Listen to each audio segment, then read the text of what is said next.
সিংহের দল মোষের দলটাকে দৌড় করাতে শুরু করে। মোষদের শিংগুলো এড়ানোর জন্য সিংহীরা ওকে পিছন থেকে আক্রমণ করে, আর একদম শেষ মুহূর্তে এসে ও নিজের অস্ত্র বার করে।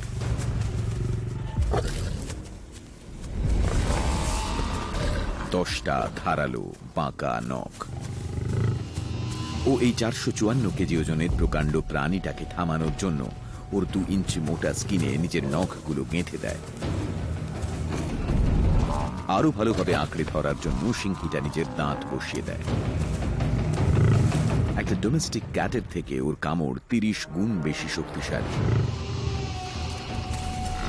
আর ওর প্রায় 8 সেন্টিমিটার লম্বা দাঁতের পিছনে ফাঁক থাকার জন্য ও দাঁত দিয়ে মোষের স্পাইনটাকে সাঁড়াশির মতো আঁকড়ে ধরতে পারে। কিন্তু শক্তিশালী মোষটা এখনো হার মানেনি।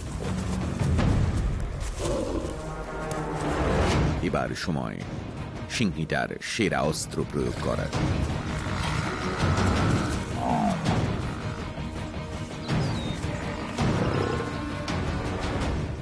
ও ওর জোরালো থাবা আর শক্তিশালী 4 আর্মের সাহায্যে মোষটাকে টেনে মাটিতে ফেলে, যেটা একজন সাধারণ মানুষের ক্ষেত্রে একটা গ্রিজলি বেয়ারকে মাটিতে ফেলার সমান। সিংহদের কার্যকরী অস্ত্র আর অসম্ভব শক্তিশালী 4 আর্ম ওদেরকে বানিয়েছে আফ্রিকার সব থেকে ভয়ঙ্কর শিকারী। সিংহরাই একমাত্র বিগ ক্যাট যারা নিজেদের নিখুঁত টেকনিকের সাহায্যে হয়ে উঠেছে প্রকৃত জায়ান্ট কিলার।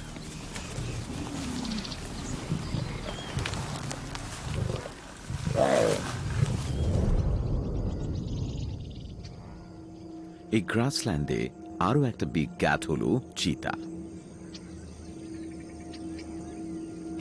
ওদের শিকার করার স্ট্র্যাটেজি নির্ভর করে একটা অন্য ধরনের মাসল পাওয়ারের উপর।